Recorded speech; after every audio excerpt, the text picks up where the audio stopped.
rupees. This is as far as, of course, access to affordable healthcare to all registered Kenyans are concerned. On matters of education, President Ruto says he has fixed education, despite not addressing the ongoing lecturer strike, which continues of unsettled 9.7 billion Kenya shillings demand. President Ruto maintains that whatever is happening in some of the universities, including the Moi University, actually internal issues. Remember, the university has since been affected by the staff strike, even as the Vice Chancellor and other top officials are under investigations by the Ethics and Anti-Corruption Commission. On matters security, President Ruto has condemned excessive force by the police amidst concerns of abductions. On femicide, the president has since, moved to address it already.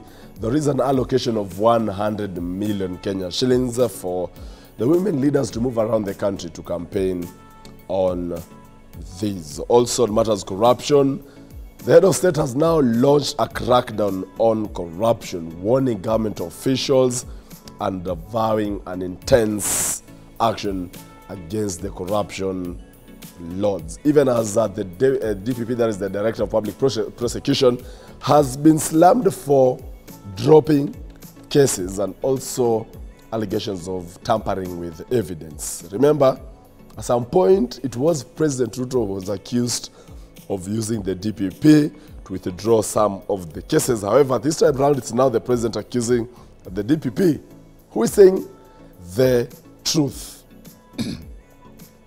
And already, we'll also be fact-checking some of the things that the head of state said, including, for instance, on the production of coffee for export. Interestingly, it has not increased.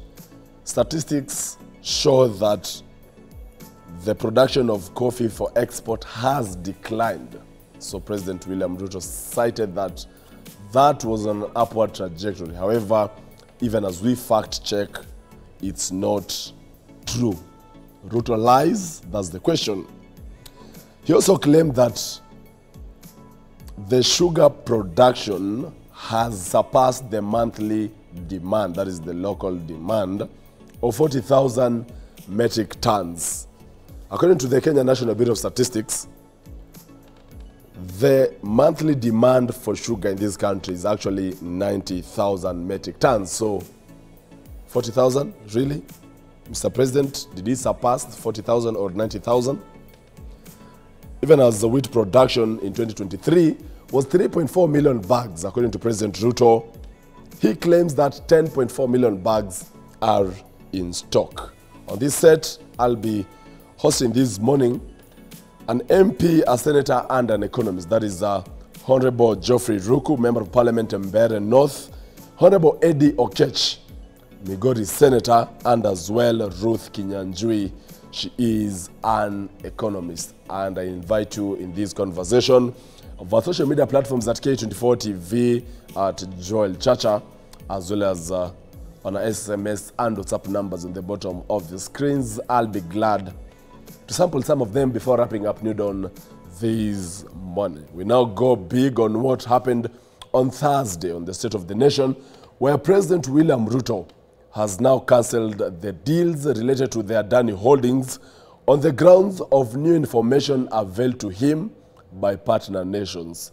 This comes hours after Energy CS Opiyo Wandayi reiterated that the government will continue its dealings with the company, despite the company's indictment in the multi-billion corruption fraud in the US. Martin Opiyo begins our show this morning. Based on new information provided by investigative agencies and partner nations, that the procuring agencies within the Ministry of Transport and the Ministry of Energy and Petroleum immediately cancel the ongoing procurement process for the JKIA expansion public-private partnership transaction.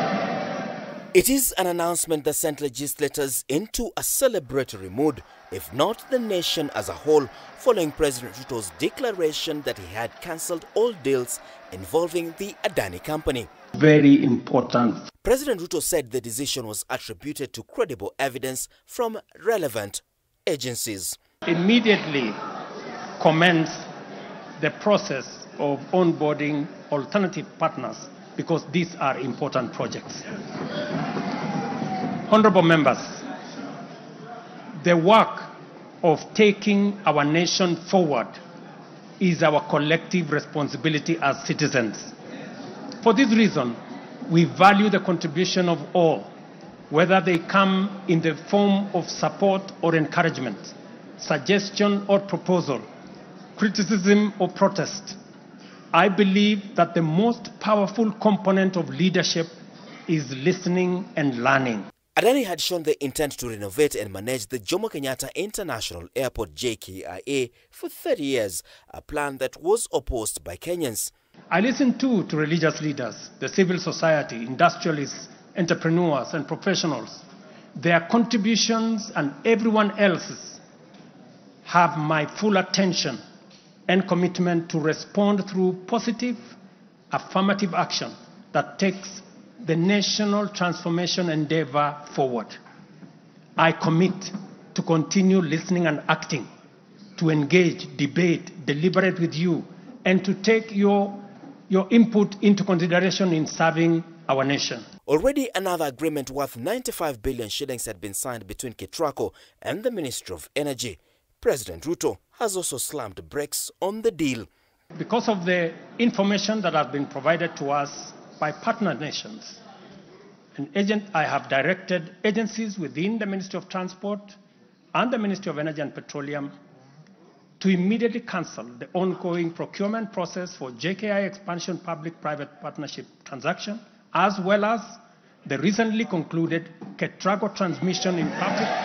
The president made the announcement hours after Energy and Petroleum Cabinet Secretary Opiyo Wandayi said the deals with Adani will proceed, citing diligence done before the signing. We had no knowledge of any other adverse matters that could have come to light, maybe now or some months or weeks earlier. And therefore, we are proceeding on the basis of the outcome of the very rigorous due diligence exercise that was undertaken by the contracting authority in line with the law. Appearing before the Parliamentary Energy Committee over the controversial K24 Adani deal, CS Wandayi noted that the government conducted 2 phases of due diligence exercise on Adani, including a documentary review process where the company demonstrated technical, legal and financial capacity for the construction of electricity transmission lines and substations. The proponent, that is Adani Energy Solutions, also provided documents demonstrating their legal standing, compliance to laws and regulations, including tax compliance in their country of origin, which is India. At the end of the day, after those 2 phases of due diligence, the contracting authority, that is K24, was of the view that the proponent passed the test. On October 25th, the High Court in Nairobi granted preservatory orders to stop implementation of the plan and prevent Adani from entering into any new agreements or continuing any existing contracts. It had been a thorn in the flesh, and people have castigated doubt as to whether the Adani way would ever work and improve Kenya. But I'm happy that the president has turned his mind, has changed his mind, and therefore Adani has been dropped and the issue of Adani is no more. Thank you. The government had not committed itself in terms of contracts. It was still at negotiation level, and therefore at that particular level I do not see any kind of issues with it, because there weren't commitments that had been put to pen and paper, and therefore cancelling the Adani deal, I think the Kenya government comes out clean, because there were no commitments, there were no contracts that had been signed yet. It was still part of the negotiation. After Adani officials were inducted in the US, Adani's capacity to raise resources was compromised, and I don't think they were able to do any project anywhere, whether in Kenya or outside Kenya. I think that is really the problem, which we need to understand. As to whether Adani has capacity to deliver, I think that one we are all agreeable that they have capacity to deliver, but they also need to raise resources. So I think the US indictment was the blow that has hit Adani in Kenya and everywhere else. I like the way he has dealt with the Adani case, because it is a case that has brought a lot of anxiety with our people because of lack of transparency, and he has clearly said that he has gotten information to warrant to cancel it. For that reason, we are very happy as people, because we had raised several issues on it. It's a good turnaround.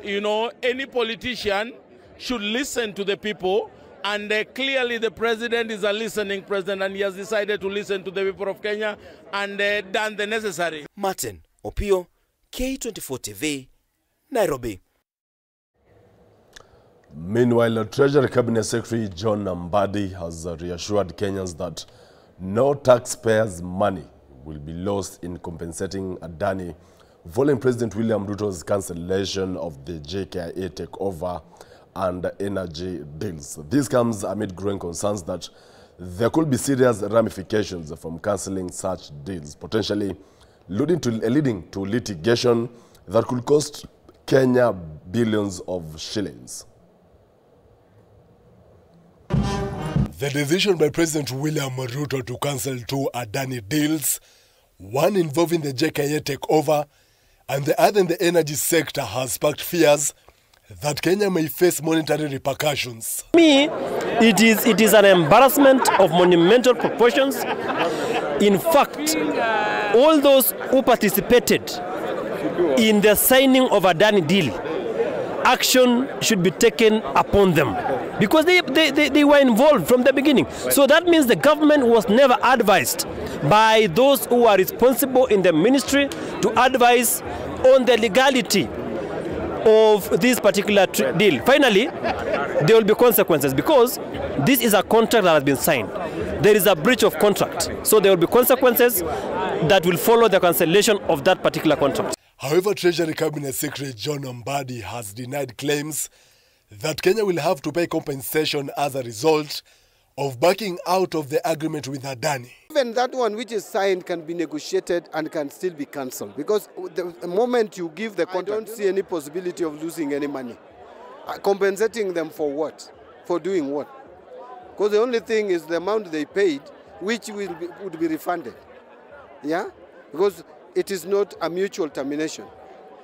There is no, in PIP, there is no much expenses that are involved. So what would you compensate them for? So I don't see any problem. PIP is the most flexible method of procurement.